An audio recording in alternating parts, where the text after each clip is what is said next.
Now I've got track 2, Like You here. We're just gonna start that. Cool. Put the album art up again. I'm gonna see if I can shrink it.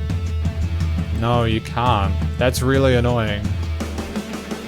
Can I put it here? Yeah. Cool. Cool. That'll have to do. There's double kicks?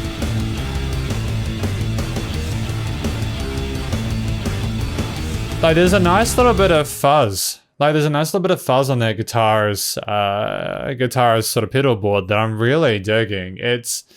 I think it would have kind of worked better as sort of a more of a fuzz than like a full-on distortion like you typically get for double kicks. You know what I mean? I'm just gonna actually turn the camera off.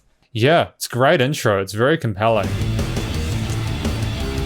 You know, when your second track, if it's not the main single, you got a bit more real estate to play with, so good job.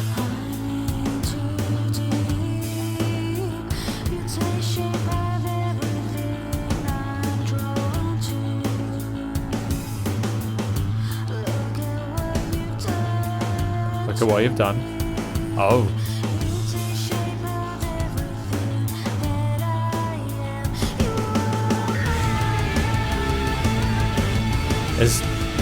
Is that a guitar line doing that? It really works well with the vocals going into this kind of refrain back to the main theme with the double kicks. There's a sort of a sense of tension there that's actually very explicit. And I love it a lot. I love how as well in this track and some of the others on this album so far, the bass is just so prominent.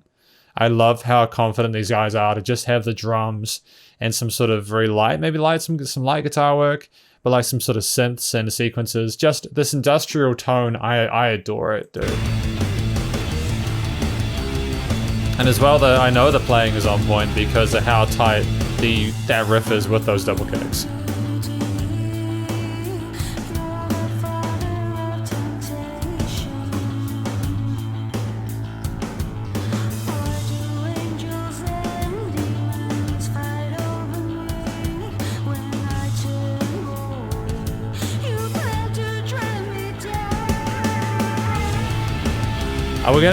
Is this like gonna turn into a hook? Because at the moment we've got like verse, instrumental, I wonder where we're going with this. I'm genuinely fascinated.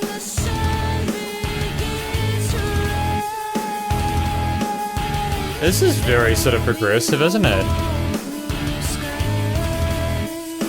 And her voice just soars over it.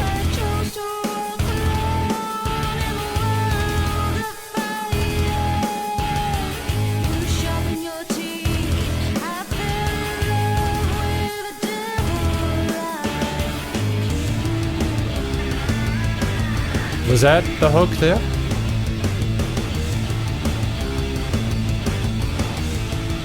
It's a really compelling main sort of theme though.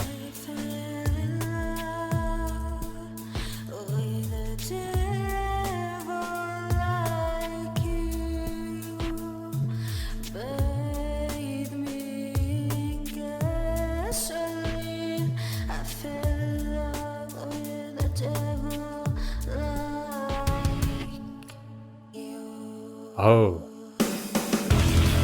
Damn. The devil is him. Or them.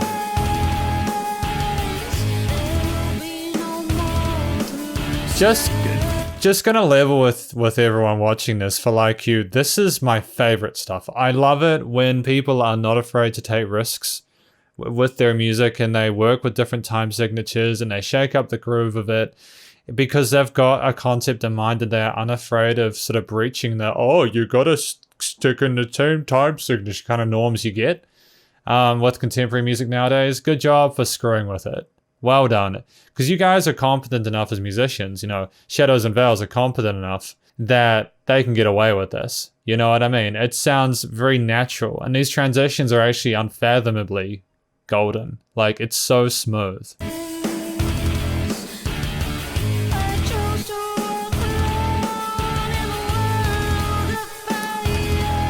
Sort of an incredulous nature to this track, isn't there?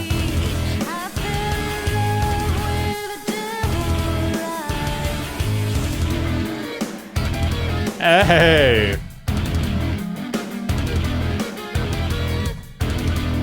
Hey, good. Sorry, I didn't mean to interrupt. I just want to sort of shout out and say that guitar tone is super slick. I'm going to go back to that solo because I know it sucks when you interrupt solos.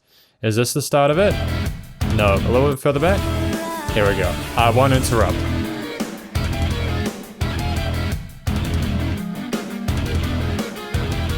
Harmonizer pedal's pretty slick, dude.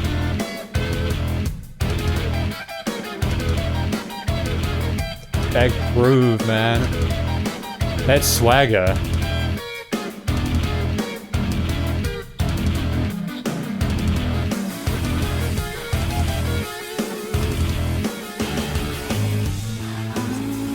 Now that was a risky choice to end it like that, but I can understand it. It was meant to sort of show just the insane nature of the whole situation where this woman's obviously with someone who's just horrific and she can't believe that she fell in love with someone like that, you know?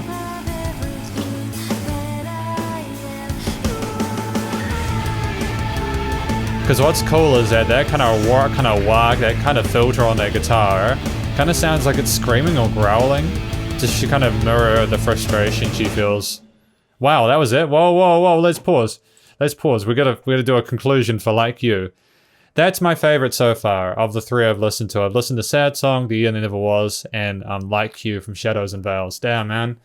That gave me chills. I was blown away by that sort of time signature shift in that second half. And then that solo came in with that really discordant harmony on the guitar for that solo. It's big. It's the big boys big boys and girls coming into play, you know, like this is the real stuff. This is actually incredibly creative. And it's sort of, it caters to the music and the lyrics and the concept behind the track. And I cannot state how much I adore that. Thank you for taking your music seriously and for not being afraid to take risks.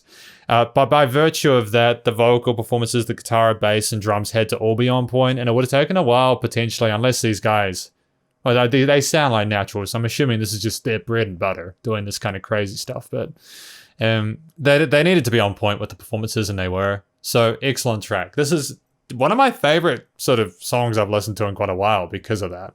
And if this is what the first two tracks of the album like, you know, Sad Song and Like You, then the rest of the 7 we're going to listen to today are going to be pretty dope. But yeah, that's Like You. Performance is on point. I love the animosity and the general sort of tone of the track. And I love the vocal delivery, how sort of defined it is, like how definite her delivery is, yet also there's sort of a sense of a sort of fragility to it. Like there's a beauty and a passion to it where she's kind of unsure whether she really wants to leave or not. Good track though.